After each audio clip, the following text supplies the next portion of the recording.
Vamos lá então, Salmo 19, a partir do 1. Os céus declaram a glória de Deus. Você liga ou acha aí, tá? Os céus declaram a glória de Deus e o firmamento proclama a obra das suas mãos. Um dia fala disso ao outro dia. Uma noite o revela a outra noite. Sem discurso nem palavras, não se ouve a sua voz, mas a sua voz ressoa por toda a terra. E as suas palavras até os confins do mundo. Nos céus ele armou uma tenda para o sol, que é como um noivo que sai do seu aposento e se lança em sua carreira com uma alegria de um herói. Sai de uma extremidade do céu e faz o seu trajeto até a outra, nada escapa ao seu calor. A lei do Senhor ela é perfeita e revigora a alma. Os testemunhos do Senhor são dignos de confiança e tornam lábios os inexperientes e tornam sábios os inexperientes. Os preceitos do Senhor são justos e dão alegria ao coração. Os mandamentos do Senhor são límpidos e trazem luz aos olhos. O temor do Senhor é puro e dura para sempre. As ordenanças do Senhor são verdadeiras, são todas elas justas. São mais desejáveis do que o ouro, do que o muito ouro puro. São mais doces do que o mel, do que as gotas do favo. Por elas o teu servo é advertido, a grande recompensa em obedecer-lhe. Quem pode discernir os próprios erros? Absolve-me dos que desconheço. Também guarda o teu servo dos pecados intencionais, que eles não me dominem. Então serei íntegro, inocente, de grande transgressão. Que as palavras da minha boca e a meditação do meu coração sejam agradáveis a ti, Senhor, minha rocha e meu Redentor. Papai, nós oramos em nome de Jesus, a alegria em nosso coração por poder nos reunir nesse lugar, Pai. Obrigado por, Pai, colocar em nosso coração esse desejo de, como igreja, cultuar o Teu santo nome. Eu te louvo por cada vida, cada família que certamente, com um grande propósito, o Senhor reuniu nesse lugar. Aqueles que estão em seus lares, Pai, acompanhando através dessa imagem, Pai, que essa graça, esse poder que, Pai, certamente emanará através da ministração dessa palavra, tocará o coração de cada um, porque essa é a Tua vontade, Pai. Até agora nós elevamos o Teu nome, nós engrandecemos o Teu nome, e o propósito do nosso coração é atrair a Tua presença para que o Senhor fale de forma profunda o nosso coração. Quebra, Pai, a nossa alma, livra-nos, Pai, de toda a rejeição da Tua palavra, livra-nos, Pai, de todo bloqueio de mente, coração, de alma, para que essa palavra produza todo o intento do Seu coração, Pai. Nós oramos quebrando e lançando fora toda a ação maligna, todo o enviado das trevas para trazer distração, bloqueio de mente, desentendimento, incompreensão da Tua palavra, nós mandamos embora.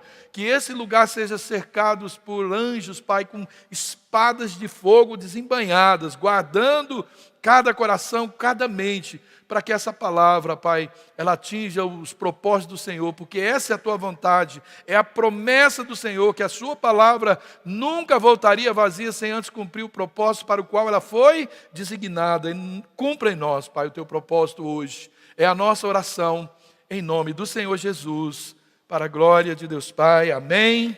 Amém. Aplauda Jesus, a palavra, o verbo de Deus. Amém. Aleluia. Querido, esse salmo que nós acabamos de ler, ele é conhecido e também considerado como um salmo de sabedoria. E ele também celebra a palavra de Deus quanto à sua criação. Se você depois você pode ler, do jeito que a gente lê aqui, não dá muita leitura, ao mesmo tempo sem essa meditação, mas a dia eu estou meditando trecho por trecho, versículo por versículo, até repartindo, dividindo esses versículos para que a gente tenha uma melhor compreensão. Então, o Salmo, ele começa aí declarando a glória de Deus nos céus. Ele fala também da palavra de Deus e ele termina acaba-se falando do nosso coração. Então, ele termina no nosso coração. E não há, querido, palavras que possam descrever essa magnitude da beleza dessa obra de Deus, nem o maior dos profetas ou dos poetas seriam capazes de resumir em palavras o que Deus criou para nós, nem apenas esses 6 dias, o que Deus criou para que nós desfrutássemos. Por todo mundo, querido, a voz desse Deus, ela é ouvida todos os dias. A grandeza da sua criação, nós podemos contemplar isso no nascer do sol, nós olhando para o sol, para os céus, olhando para os mares, nós contemplamos através das águas, através dos seres viventes. Não são necessárias, querido, nenhuma palavra, basta a gente perceber através de toda a criação, perceber essa presença de Deus em toda a sua obra. Não é difícil se a gente desejar, querer fazer isso. Toda essa obra, certamente, querido, ela não se deu por uma explosão, nem tampouco foi obra do acaso, não. Foi Deus que fez. E Deus o fez pelo seu poder. Deus o fez pelo seu poder. Então, saber, querido, que Jesus, que Ele estava presente em toda essa criação, isso eleva a minha fé, a nossa fé e a nossa convicção de que Ele realmente nos ama. O louvor, eu não havia combinado, mas só perguntou que eu ia ministrar, mas ele foi tão profundo, direcionando ao Senhor Jesus, aos seus feitos, que casou muito bem. O título dessa ministração é Jesus, o autor e consumador. Esse é o título dessa mensagem. Querido, eu quero muito falar dele. Eu chorei várias vezes enquanto eu estava pregando para mim mesmo, que estava meditando nesse texto. Foi assim, algo muito lindo. Porque Jesus, Ele é a essência da vida. Sem Jesus, querido, não há vida. A vida simplesmente não existe sem Jesus. Tudo faz sentido a partir de Jesus, porque tudo tem origem, tudo tem existência e tudo tem destino a partir de Jesus. Fora dele, tudo fica perdido, fica vago, fica sem graça, fica obscuro, não se dá para ter nada disso, não tem origem, não tem existência, não tem destino. Ele é antes da criação e a sua existência, ela não tem começo e ela também não tem fim. Nele está o poder, nele está a autoridade sobre tudo e sobre todos. O seu governo, ele se estende além dos céus. Terra e céus, a Bíblia diz, proclamam a sua glória. Os céus, querido, glorificam o nome do Senhor Jesus. As trevas se submetem ao seu nome, ao seu poder. Reinos, poderes, principados, potestades se rendem a Ele. Os anjos, a Bíblia diz que os anjos celestiais, eles veneram o Senhor dia e noite cantando santo, santo, santo. Apocalipse, no capítulo 4, versículo 11, diz que fala de mais cânticos, Tu és digno de receber glória, honra e poder, pois criaste todas as coisas por tua vontade. Elas foram criadas e existem. Então toda a criação o adora. Os céus estão sob o comando do Senhor Jesus, com uma só ordem da boca do Senhor Jesus. O que era já não será, e por uma só palavra da sua boca, aquilo que não era passa a existir. Ele é o princípio e o fim, Ele é o alfa, Ele é o ômega. Filipenses 2,9 diz que o Pai o glorificou e lhe deu um nome que está acima de todo nome. Romanos 14,11 diz, diante desse nome todo joelho se dobrará e toda língua confessará que Ele é o Senhor. Ele é o testemunho da verdade, Ele é a vida e é também o caminho para a eternidade. Ele controla os mares, Ele controla cada relâmpago, os trovões, Ele dá ordem aos montes, Ele faz cair a chuva aonde Ele quer. Ele diz para cada folha de cada ave, cai, e ela cai. E Ele diz, brota uma folha, e ela brota. Esse é o nosso Jesus. Ele direciona o vento para onde Ele quer. Ele dá o oxigênio todos os dias para a gente respirar. Pensa bem, querido. Olha a sincronia, diz que é obra do acaso. Nós respiramos oxigênio e exalamos o gás carbônico. Aí à noite Ele fala, vamos inverter isso. Árvore, pela fotossíntese. Você vai respirar o que eles não precisam para que amanhã eles tenham um novo oxigênio. Aplaudisse Jesus. Uau! Como Ele é tremendo nas suas obras, querido. perfeito nas suas obras, mas é obra do acaso, foi uma explosão, aconteceu por acontecer. Como um arquiteto, como alguém pode, né, negar isso? Olha bem, cada estrela, cada planeta, eu fui muito poético nessa ministração, né, porque era o que vinha. Cada estrela, cada planeta, cada astro, obedece rigorosamente às ordens do Senhor. Ele suspendeu cada um desses planetas, astros, cada um sobre o nada. E ali, querido, eles permanecem, cada um no seu limite. Foi ele, Sol fica aí, Lua fica aí, Plutão fica aí, Saturno fica aí, Terra fica aí. Não saia daí, essa é a sua órbita, esse é o seu lugar, fique aí. Ele limita os mares, direciona os ventos, ele acalma a tempestade, ele conduz as nuvens, ele faz chover onde quer. Ele faz cada planta dar o seu fruto no tempo certo, e ele ordena cada estação do ano para o seu devido fim. Quanta coisa, querido, quanto poder e autoridade há no nome do Senhor Jesus. Esses bilhões, querido, e bilhões, né, de pessoas que existem, já existiram.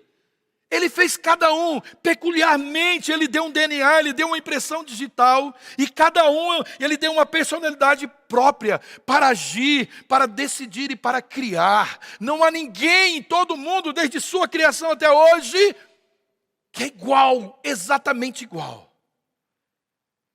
Não poderia ser obra do acaso. Não tem ninguém, nunca existiu e nem existirá alguém igual a você.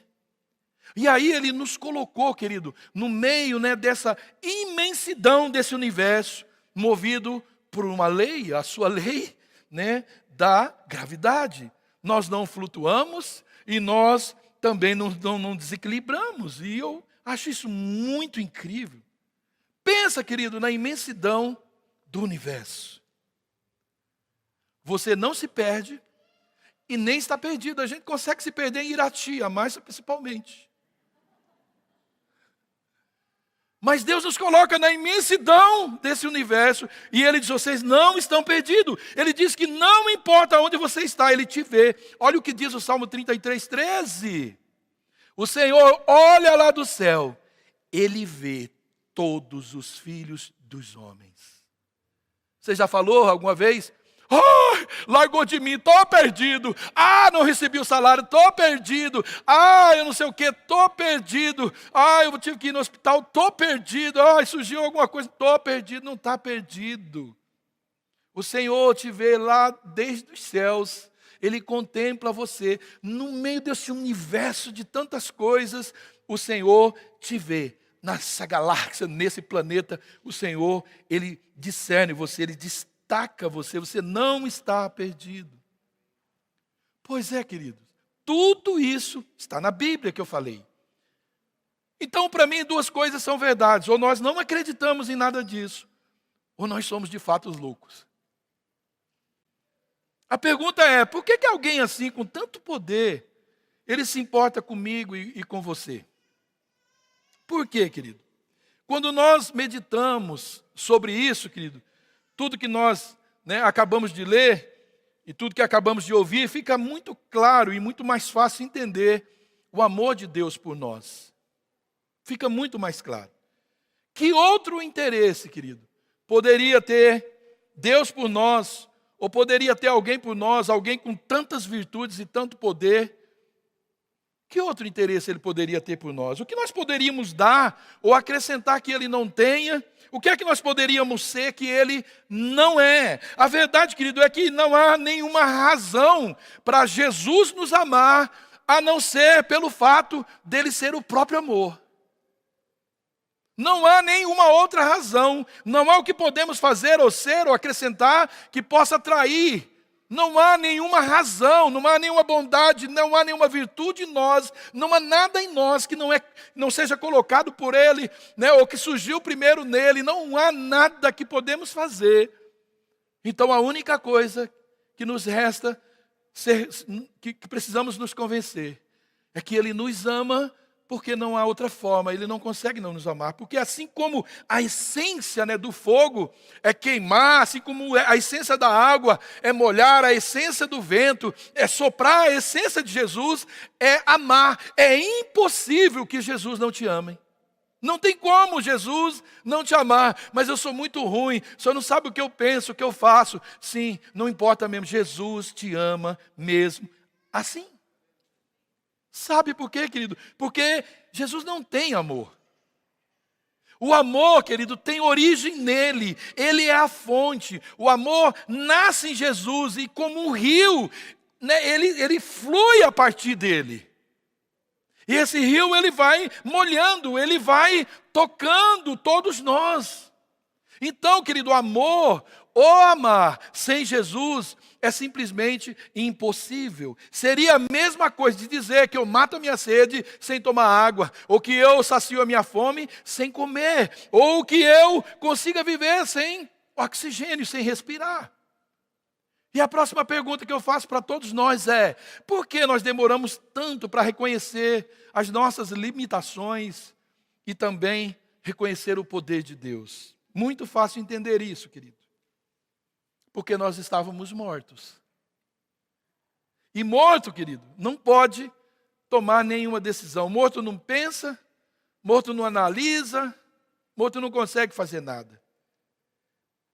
Queridos, o que Jesus fez foi descer ao mundo dos mortos para noticiar para mim e para você essa possibilidade de voltarmos a viver.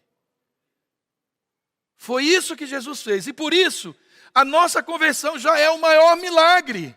Porque você e eu, nós estávamos mortos e Jesus desceu e nos comunicou a vida. E a partir daí nós conseguimos tomar decisões. Então Jesus ele desce aqui na minha e na sua sepultura e ele nos ressuscita para ouvir uma boa notícia. Ele diz: ei, eu trouxe comigo a tua salvação. A tua redenção está comigo. Em minhas mãos estão as chaves que te prendiam nesse abismo de trevas. Está comigo. E ele diz assim: você quer sair daí? E ele continua, querido, nos dizendo hoje: não fique somente me admirando. Não fique somente, saia e viva essa nova vida que eu comprei para vocês com o meu precioso sangue. Ele diz: essa vida, ela é abundante se você receber. Você nunca mais vai morrer, você vai viver eternamente.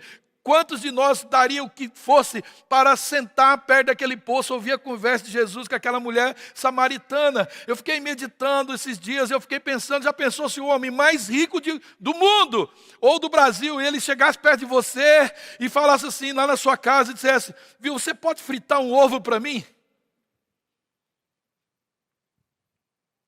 O que você faria? Pode fritar um ovo para mim? Um ovo, eu frito a galinha, eu frito o galinheiro todo. Sabe, querido, Jesus na conversa com aquela mulher, ele estava dizendo assim: olha, eu sou a solução de tudo que você precisa. Você está emaranhado em tantas coisas, você já está no 6º casamento e você continua insatisfeito. Eu estou te pedindo um pouco de água. Mulher, se você soubesse quem te pede água, você é que pediria e eu lhe daria água que você bebesse, você nunca mais teria sede. Querido, é isso que Jesus está falando para nós todo dia. Jesus quer preencher uma necessidade, uma sede, uma fome que está dentro de todo ser humano. Ele senta, né, à beira do nosso poço todos os dias e ele diz para nós: meu filho, se você soubesse quem está aqui com você, te oferecendo a vida, te oferecendo tantas coisas, você não perderia a oportunidade de maneira alguma. Sabe, querido, quando nós damos o menor tempo de nossas vidas para meditar no que Deus, em Cristo, Ele fez por nós, o que realmente acontece, querido, na nossa vida, tem que acontecer um profundo constrangimento, como diz lá em 2 Coríntios, no capítulo 4, no versículo 14. Dizer, querido, que o amor de Cristo nos constrange significa a mesma coisa que dizer que nós somos dominados pelo seu amor a ponto de a partir de então a gente viver só para Ele. Esse amor de Cristo, ele foi evidenciado, querido, através da sua morte sacrificial, tua morte lá na cruz, para nos redimir de todo o pecado, ou para redimir de todo pecador da face da terra. João no capítulo 3 diz que nisso nós conhecemos o amor do Pai, em que Cristo morreu por nós. Sim, querido, o seu amor deveria nos constranger, e esse amor, ele cobre multidão de pecado. O seu amor, ele lança fora todo medo, o seu amor, ele transpõe barreiras de inimizade, ele oferece o perdão ao mais vil pecador, o seu amor, ele dá graça, aquela graça que nenhum dinheiro desse mundo, ele dá de graça, o que nenhum dinheiro pode comprar. Porque Ele é a fonte inesgotável de bondade, Ele é a fonte inesgotável de misericórdia. O Salmo 103, versículo 8 diz: com aqueles que se aproximam dEle, Ele é paciente, longânime e tardio em irar-se. O que Ele está dizendo, eu tenho motivos para irar, mas eu sou longânime, tardio, eu sou bondoso para irar. Eu prefiro perdoar, te perdoar, mas é todo aquele que se aproxima dEle. Sabe, querido, todos nós, ou todas as pessoas que, e deveria ser assim conosco, que eles olhavam, cercavam Jesus, e eles olhavam para Jesus, a Bíblia diz que eles ficavam maravilhados. Aquelas multidões, eles viam os milagres de Jesus, eles cercavam Jesus, eles ficavam ali admirados. E a Bíblia diz que eles diziam repetidamente: uau, tudo que Ele faz é maravilhoso. Tudo que Ele faz, está lá em Marcos no capítulo 7, versículo 37. Querido, Jesus, Ele é tudo isso e Ele é muito mais. E quem não gostaria, querido, de caminhar com alguém com tanto amor, com tantas virtudes e tantos poderes? Por incrível que pareça, muitos não querem. E por muito tempo eu fui um desses, eu rejeitei. Eu rejeitei Jesus, mas hoje eu não troco a minha vida com Ele por nada desse mundo. Nada, não há nada, nada. Não há nada que alguém possa me fazer. Não há nada que alguém possa me acusar. Não há nada que alguém possa me tirar. Nada, absolutamente nada que me tire dessa vida que eu tenho com Cristo. Então, querido, porque eu permiti que Jesus me alcançasse com a sua graça. Eu permiti que Ele me alcançasse com o seu amor. E isso já faz 32 anos. Eu tive a minha vida, querido, completamente transformada pela presença do Espírito dEle em mim. Todos os pecados, querido, que eu jamais imaginei abandonar, eles foram extirpados da minha vida e eu fui batizado no seu Espírito. E aquele que um dia eu mais rejeitei, agora passou a ser o desejado da minha alma. Eu não consigo mais viver sem Jesus, eu vivo sem qualquer coisa, mas eu não vivo sem o Senhor Jesus. E eu sou grato pelo seu amor, eu sou grato pela compaixão dEle por mim, porque Ele me aceitou. Após Ele bater, querido, a porta do meu coração, eu tive somente que convidá-lo, pode entrar. Esse foi, querido, e sempre será o dia mais feliz da minha vida. O dia mais feliz da minha vida, 27 de dezembro de 1989. Eu o conheci, querido, e eu me rendi a essas tremendas, poderosas verdades que Jesus declarou sobre a sua própria pessoa. Eu não tive como questionar o que Jesus disse: eu sou o pão da vida. Em João capítulo 6, 35, não há nada, querido, nesse mundo mais perturbador do que a fome. Não há nada.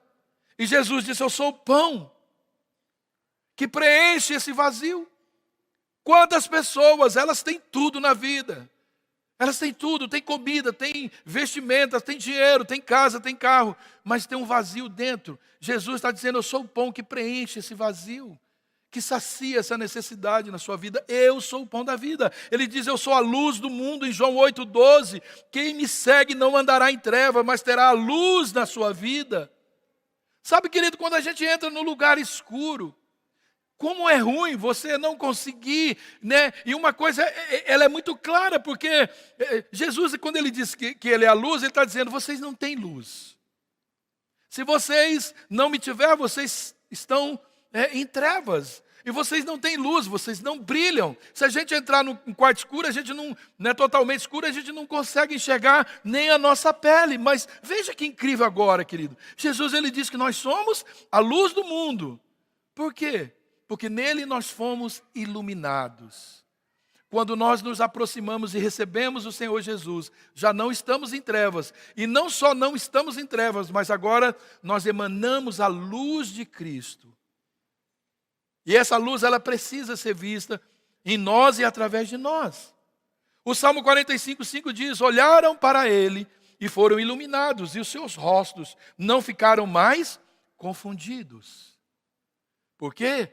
Porque a luz de Cristo, ela traz, ela me direciona, ela ilumina os meus caminhos, minhas decisões. Ela tem esse poder. Ele diz também: eu sou a porta das ovelhas, quem entra por mim será salvo, quem entrar por mim será salvo, entrará e sairá e encontrará pastagem. Porta, querido, fala de proteção. Lembra que a Bíblia fala que o ladrão ele não entra por ali, ele arromba, ele vem pela janela, pelo telhado, ele vem por qualquer lugar, mas ele não vai. Jesus não é um arrombador de porta, ele é a porta, ele bate essa porta, e se você abrir, ele entra. Jesus é essa porta de salvação, ele é essa porta de entrada e saída, que ele diz aqui: encontrará pastagem, porque nele nós temos liberdade, ao contrário do que as pessoas dizem, que a gente não pode fazer nada. O evangelho você não pode, não. O evangelho você pode fazer muito mais coisas, e coisas santas que agradam o coração do Pai. Aleluia, querido. O evangelho é aqui onde nós encontramos a plena liberdade. Ele disse: eu sou o bom pastor, em João 10:11. O bom pastor, ele dá a vida pelas ovelhas, e ele deu a vida por nós. Eu sou a ressurreição e a vida, João 11:25. Aquele que crê em mim, ainda que morra viverá. Eu sou o caminho, a verdade e a vida. Ninguém vem ao Pai a não ser por mim. Quando Jesus, querido, disse isso: eu sou o caminho, a verdade e a vida, ele estava, na verdade, confortando ali os seus discípulos acerca da sua ida, da sua partida. Então os discípulos estavam tristes, eles estavam ali preocupados, eles estavam muito abatidos, porque eles haviam recebido essa informação de que Jesus estava partindo para um lugar que naquele momento eles não poderiam acompanhá-lo. Jesus disse isso para eles. Jesus então disse para eles que deixassem de estar preocupado, não turbem o coração de vocês, porque ele estava indo, querido, para a casa do Pai. E aquela separação, ela não ia ser definitiva, não. Na verdade, era exatamente o contrário. Era a mensagem, é a mensagem que Jesus está nos transmitindo. A sua partida, ela seria necessária para que, em breve, eles pudessem também estar na casa do Pai, juntamente com Ele. E assim é comigo e com você. Porque ele disse: não fique triste, não turbem o vosso coração. Na casa do meu Pai há muitas moradas, e eu vou preparar morada para vocês. E ele diz também: eu sou a videira verdadeira, em João, no capítulo 15. O meu Pai é o lavrador. Toda vara que em mim não produz fruto, ele tira e limpa aquela que dá fruto, para que dê mais fruto. Vós já estáis limpos pela palavra que eu vos tenho falado. Estáis em mim e eu em vós. Como a vara em si mesma não pode dar fruto, se não estiver na videira, assim também vós. Se não estiverdes em mim, eu sou a videira, vós as varas. Quem está em mim, eu nele, esse dá muito fruto, porque sem mim nada podeis fazer. Jesus, querido, ele sempre deixou essas lições importantes para que nós, como discípulos, a seguíssemos, né? Agora, após essa última ceia que ele teve com seus discípulos, ele declara: eu sou a videira verdadeira. Eu sou a videira. E aí ele completa: toda vara que estiver em mim, esse vai dar fruto, o viticultor, o lavrador, ele vai limpar para que produza mais fruto. Cada um de nós, querido, que aceitamos essa graça de Deus, nós estamos ligados na videira, que é Jesus. Nós estamos ligados em Jesus e nós temos que produzir fruto. Mas será, querido, que nós realmente estamos conseguindo produzir fruto? Porque se todo ramo que é ligado à jaca, dá jaca. Laranja dá laranja. Todo ramo que está ligado a Jesus tem que produzir os frutos do Espírito. Jesus, ele é a videira verdadeira. E é o pai, o viticultor. E é ele que cuida dos ramos. Ele está dizendo que é o pai, vem e poda. Ele poda o que dá fruto para produzir mais, e ele corta o que não dá fruto para secar. Então, existem dois grupos de ramos nesse texto: os produtivos e os ramos improdutivos. Ele está falando com os seus discípulos, querido. Ele está falando conosco hoje, com a igreja dele. Os ramos, eles são todos aqueles que entram em contato com Cristo, com o Evangelho. E dentre esses, o agricultor, ele cuida de limpar aqueles que dão frutos a fim de que eles possam produzir mais frutos. Por outro lado, ele também corta aqueles que não dão frutos. E esses ramos improdutivos secam, são juntados, e a Bíblia diz, eles são jogados, lançados no fogo. Isso é uma analogia do inferno, querido.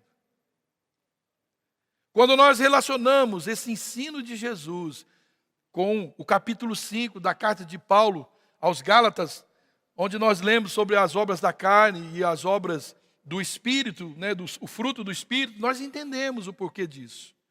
O apóstolo Paulo, ele claramente nos alerta para o fato de que somente e tão somente pela ação, a capacitação do Espírito Santo de Deus nas nossas vidas, nós podemos demonstrar as virtudes, essas virtudes que nos levam a uma vida que agrada a Deus. Isso é produzir frutos. Frutos de arrependimento. Sem um novo nascimento, querido, o homem ele não passa de um ramo sem vida, e desse jeito é assim que ele é cortado e ele é lançado no fogo. Sim, querido. Tudo que nós compartilhamos aqui, Jesus, ele é tudo isso e ele é muito mais. A minha pergunta hoje: quem que não desejaria conhecer alguém tão poderoso e com tantas virtudes como Jesus? Quem em sã consciência poderia rejeitar alguém com tanto poder de criação, de perdão, de graça, de misericórdia, de favor? E o mais incrível, querido, de toda a história, essa história de sacrifício, essa história de amor, de bondade, de perdão, história de misericórdia, história de favores de Deus, o mais incrível, querido, de toda essa história é que foi Ele. Foi Ele sim, querido, foi Ele que veio até mim e até você. Não fomos nós que decidimos escolhê-lo. Foi Ele que nos escolheu. Ele é que partiu dele vir aqui por minha causa e por sua causa. Nós não queríamos, nós não desejávamos, nós não pedimos isso. Muito pelo contrário, nossas atitudes eram de rejeição. Mas toda essa criação, querido, o que eu creio é isso, é que Deus não criou e colocou seus filhos só para um dia ver, é como você mostrar tudo que você pode dar para o seu filho e dizer, mas não vou dar. Não é para você. É como nós lemos no Salmo, descrevesse o céu, a magnitude, né, e a grandeza da criação de Deus, dizendo, não é para você. E é por isso que eu digo que ali nós conhecemos o amor de Deus, quando meditamos na palavra de Deus, seja no que for, mas alguns especialmente nós entendemos que todas as coisas elas foram criadas para os filhos, Deus criou para nós. E nós precisamos entender isso, querido. Tanto é verdade que nada partiu de nós, Ele nos amou primeiro. E Ele decidiu vir aqui para que nós descobríssemos a grandeza, a beleza de sua criação, descobríssemos seu amor, sua bondade, sua misericórdia, e nós aceitássemos esse amor. O Salmo 116:12 diz, como eu posso, Senhor, retribuir toda a sua bondade para comigo? O salmista convencido de toda a bondade, de toda a graça de Deus, ele não tem outra conclusão. Eu preciso fazer alguma coisa. Mas olha, o homem ele está tão em conflito que ele olha, né, toda essa criação, todas essas possibilidades, tudo aquilo que Deus criou, que Deus fez para me colocar no lugar, ser dirigido pelo seu Espírito, ser iluminado pelo seu Espírito. E o homem chega ainda e pergunta, o que eu darei E talvez essa pergunta grite dentro de nós hoje: o que eu darei, Senhor, por tudo que o Senhor tem feito por mim? Por tanta bondade. Sabe, querido, que se nós tivéssemos a menor ideia do que acontece ao nosso redor, todo tempo, todo momento, todo dia, toda hora. Se nós tivéssemos a noção do que demanda a nossa vida, e que toda essa criação, de que toda, até mesmo a criação angelical trabalha em nosso favor, até mesmo quando nós dormimos, Deus trabalha por nós, Deus está nos protegendo, Deus coloca anjos acampados ao nosso redor, nos guardando, querido. Toda a criação dos céus e da terra trabalham em favor daqueles que amam a Deus. Nós somos a menina dos olhos de Deus. Deus, quando olha para mim e para você, querido, Deus olha com olhares de misericórdia, Deus olha com olhares de amor, com um desejo de tê-los, de ter a nós para sempre. Deus nos quer com Ele. Eu estou indo, eu vou preparar a morada, não fique perturbado, não se entregue a nada dessas perturbações, senão vocês vão perder o foco, vocês vão deixar de produzir, vocês vão se perder nessa jornada. Não, olhem para mim. Não há nada, querido, maior, mais importante, que possa secar a nossa vida, nossas preocupações. Nada pode substituir os nossos olhares para Cristo. Para Ele, Ele é o nosso alvo. Não importa o que aconteça, nós estamos focados, nós estamos olhando para Ele, porque somente Ele nos levará para o céu, somente Ele tem o poder. Foi Ele que criou céus e terra. Para mim e para você. Ele é tudo isso, querido. E não vale a pena nem pensar em viver uma vida longe dEle, distante dEle. Lá, de jeito nenhum. Mas aqui também não. É viver aqui. É deixar que essa graça, essa unção dirija a nossa vida. Sabe, é aprender a apresentar-se a Deus, sabe, as nossas ansiedades, nossas preocupações, todo dia, dizer: Deus, eu preciso muito do Senhor. Eu ainda estou nesse mundo, o Senhor mesmo disse que aqui eu teria aflições, estou passando por aflições. Me ensina, me dirige a ter bom ânimo, me encoraja a vencer esses obstáculos. Ele disse: eu venci o mundo, você também vai vencer. Não há obstáculo maior do que o que Jesus pode fazer por nós, querido, não há. Ele tem todo o poder, Ele subjuga, Ele humilha o maior poder sobre essa terra. Não existe governos infernais, principados e nem potestades. Não existe governo humano que Deus não possa vencer. Não existe dificuldade na sua vida que em Deus você não possa superar. Mas Deus se agrada daqueles que não retrocedem. Apresente suas causas a Ele. Deus não tem problema. Deus sabe que você é carne. Deus sabe que nós somos fracos por natureza. Deus sabe que nós pecamos. Se não soubesse, não enviaria o seu Filho. Justamente porque pecamos é que Ele enviou Jesus. Mas nós queremos ser mais santos do que Ele para poder andar com Ele. Não vai ser, querido, nem hoje nem nunca. Ninguém é tão santo quanto Ele. Ninguém é tão poderoso quanto Ele. Então melhor é de se render. Eu peco mesmo, eu falho, eu preciso da sua graça, eu sou dependente do Senhor, eu não posso andar, não posso comer, não posso viver, eu não posso casar, eu não posso ir ao banheiro, não posso tomar banho, não posso ser o Senhor, Pai, eu não posso. Dirige os meus passos, Tu és a luz pelo meu caminho, Tu és lâmpada para os meus pés, que eu não pise em nenhum lugar se o Senhor não estiver comigo. Lembra de Moisés: se o Senhor não for, eu não irei. Se o Senhor não for comigo, eu não vou.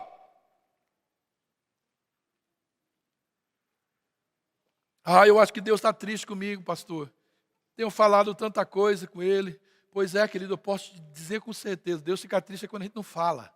Sabe aquele filho quietão, que não fala nada, você não sabe o que está pensando, se bem que Deus sabe todas as coisas. Mas Deus ama quando a gente abre o coração, se derrete na presença dEle, como nós pais, né?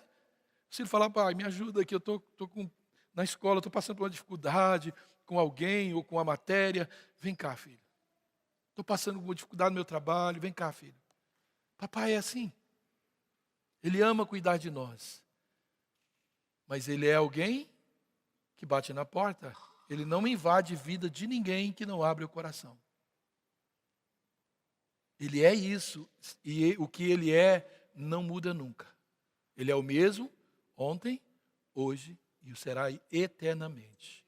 Não vai mudar por causa do seu choro. Por causa do seu denguinho e beicinho, como a gente faz com os nossos filhos. Não, não. Você pode chorar e espernear o quanto quiser. Ele tem a forma dele. É a gente que entra. Não vos conformeis com esse mundo, mas transformai-vos pela renovação da vossa mente. Existe um padrão. Então eu entro no padrão de Deus e eu recebo daquilo que Deus é. Eu vou ser daquilo que Deus é. Eu vou fluir naquilo que Deus flui. E deixe que o mundo faça o que quiser. Deixe o mundo se levantar. Deixa tudo cair ao seu redor. Você não vai ser atingido, porque o Senhor é contigo.